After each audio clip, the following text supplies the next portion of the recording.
kebijakan Menkes Amerika dan Menkes Indonesia soal uji coba vaksin? Ibarat terang dan gelap, ibarat surga dan neraka. Kebijakannya, bukan orangnya. Kita akan bahas tuntas berikut bukti-bukti yang tak terbantahkan dalam tayangan video pendek ini. Awal Mei lalu, Bill Gates berkunjung ke Indonesia. Sasarannya adalah Kementerian Kesehatan.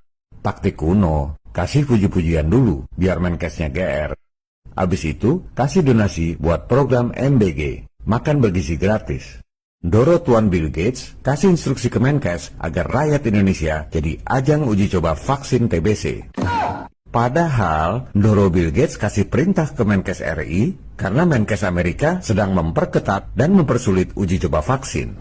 Ini adalah fakta. Tanggal 1 Mei 2025, media The New York Times memberitakan bahwa Menkes Robert F. Kennedy Jr. alias RFK Jr. memperketat dan mempersulit persetujuan vaksin di Amerika. Bukan cuma vaksin TBC, tapi untuk semua vaksin baru, termasuk COVID, booster, dan lain-lain. Harus dilakukan uji coba yang ketat sebelum diberikan pada rakyat. Tanggal 7 Mei, Bill Gates datang ke Indonesia, kasih perintah ke Menkes RI agar rakyat Indonesia jadi ajang uji coba vaksin. Malu-maluin nggak sih? Mana berani Bill Gates datang ke Menkes Amerika nawarin vaksin. Ditempeleng lah dia sama Menkes Amerika. RFK Jr. nggak segan-segan menelanjangi Bill Gates di depan rakyat Amerika. Bill Gates itu nggak pernah berjuang untuk rakyat. Ia adalah antek globalis, kata Menkes RFK Jr.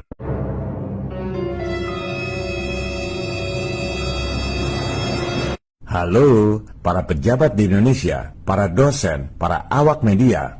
Wake up, janganlah bermental seperti orang jajahan. Dikit-dikit silo sama orang kaya. Bill Gates itu oleh Menkes Amerika dianggap musuh rakyat, membawa kepentingan globalis yang bertentangan dengan kepentingan rakyat Amerika. Masa di sini pada jilat sepatu antek globalis? Bill Gates nggak peduli sama rakyat Amerika, apalagi sama rakyat Indonesia. Di Amerika nggak laku itu Bill Gates, antek globalis, SPG, Illuminati, urusan vaksin.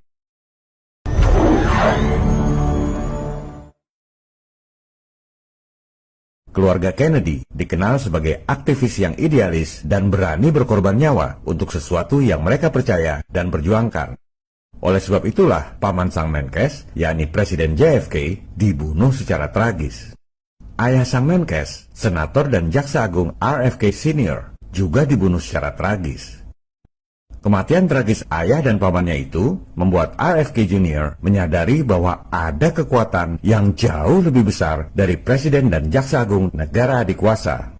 Kekuatan globalis yang sama yang menguasai berbagai industri seperti bisnis militer, bisnis media, sehingga bisa menggiring opini rakyat sedunia, dan tentu saja bisnis industri farmasi.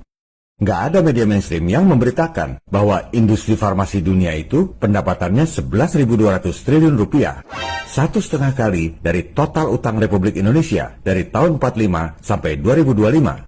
Mereka dapatkan hanya dalam 1 tahun. Itu baru obat dari resep, retail, dan lain-lain. Sementara, di luar itu, pendapatan dari vaksin COVID di tahun yang sama, 2024, 16.500 triliun rupiah. Jauh lebih besar dari pendapatan resep dan retail. 2 kali lebih besar dari total utang Republik Indonesia dari tahun 45 selama 80 tahun. Mereka dapatkan hanya dalam 1 tahun saja. Oleh sebab itu, ada 16.500 triliun alasan bagi para elit farmasi untuk korup. Ada 16.500 triliun alasan untuk berbohong soal penyakit dan pandemi. Sekelas keluarga Kennedy, RFK Jr. banyak dapat info-info intelijen yang kita nggak pernah dengar. Info-infonya sangat detail, menyangkut kejadiannya, orang-orangnya, perbuatannya, dan lain-lain.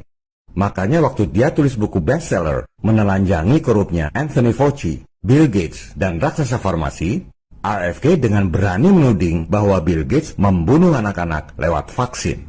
Bukan asal ngomong seperti badut panci di Indonesia.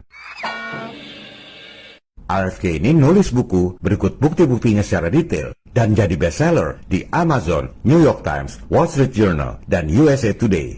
Kelas dunia, bos. Kelihatannya cuma Menkes di Indonesia yang menganggap Bill Gates adalah pahlawan kemanusiaan, pahlawan pembela rakyat. Sementara Menkes di negaranya sendiri mengatakan bahwa Bill Gates adalah kriminal yang membunuh anak-anak lewat vaksin.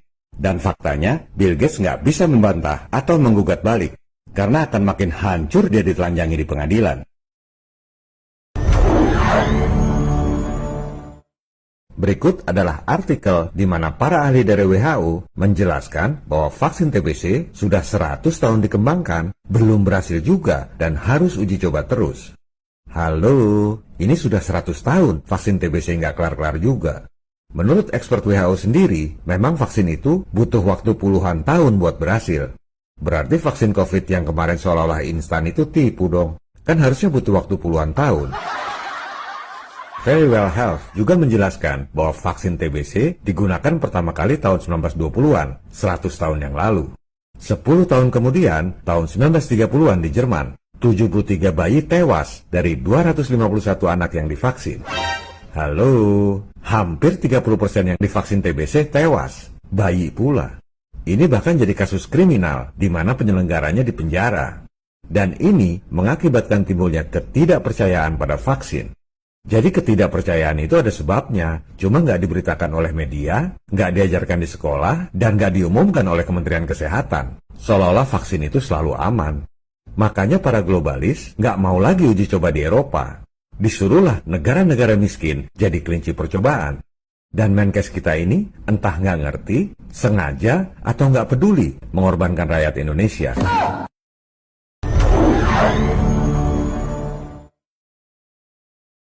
COVID berhenti kenapa? Vaksin. Karena vaksin.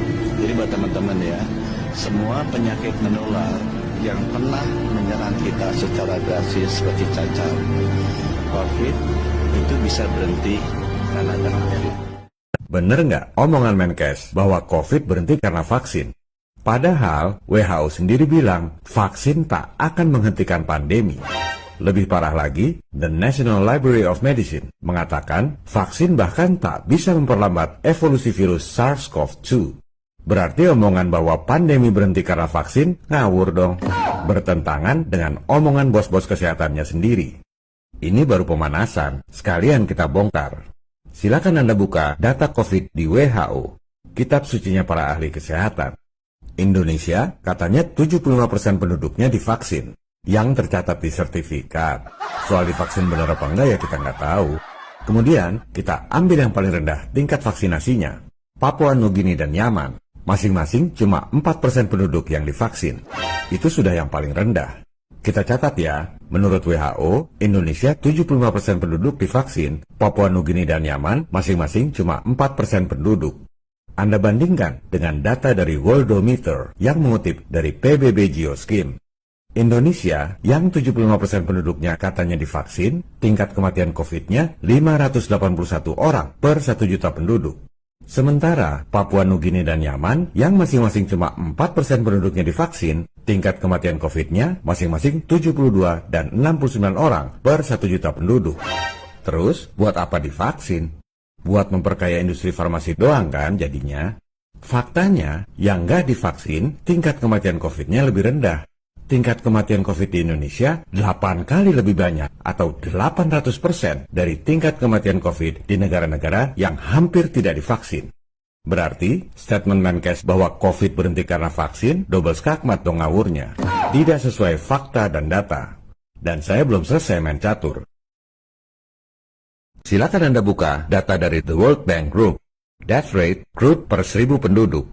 Crude itu artinya mentah. Data asli tanpa dibedakan umur, gender, penyebab kematian, dan lain-lain. Semua jadi satu. Anda lihat, di masa puncak COVID tahun 2021, tingkat kematian dunia 8,7 orang per 1000 penduduk. Kalau kita tarik ke belakang, sama aja dengan tingkat kematian tahun 1998, 8,7 orang per 1000 penduduk. Nggak ada drama kematian di tahun 1998. Di zaman COVID, masyarakat panik karena propaganda media aja. Tayangkan jumlah kematian tiap hari. Padahal kalau dibandingkan dengan tahun-tahun sebelumnya, normal-normal aja. Itu yang namanya propaganda ketakutan.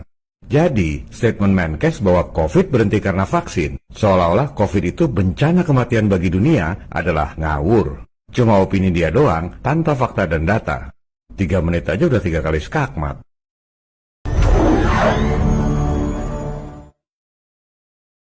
Ingat ya Pak, sekali lagi, Bapak akan berhadapan dengan Sang Pencipta yang menciptakan saya, rakyat Indonesia, dan Bapak sendiri. Jangan hianati itu. Dan saya siap untuk berdiskusi terbuka dengan Bapak Budi Gunadi. Hanya ada satu sikap terhadap program Menkes ini, tolak uji coba vaksin TBC. Apa pantasnya Menkes memasukkan Indonesia sebagai negara-negara miskin penerima uji coba vaksin bersama Afrika Selatan, Kenya, Zambia, dan Malawi, supaya hasilnya nanti bisa digunakan oleh negara-negara kaya dan maju. Ini adalah kebodohan yang luar biasa. Negara-negara tetangga kita, Singapura, Malaysia, Thailand, Filipina, bahkan Papua Nugini, gak ada yang sebodoh itu. Buat apa? Supaya dapat pujian dari majikannya, Bill Gates, yang oleh Menkes Amerika dianggap membunuh anak-anak lewat vaksin dan harus diselidiki tindak kriminalnya terkait COVID. Sebarkan video ini pada pemerintah, DPR, awak media, dan saudara-saudara kita tercinta untuk membangkitkan kesadaran serta mencerdaskan kehidupan bangsa. Rakyat akan bersatu, termasuk turun ke jalan untuk melawan dan menentang kebijakan cari muka pada asing dengan mengorbankan kesehatan dan jiwa rakyat. Viva Republik Indonesia, salam people power.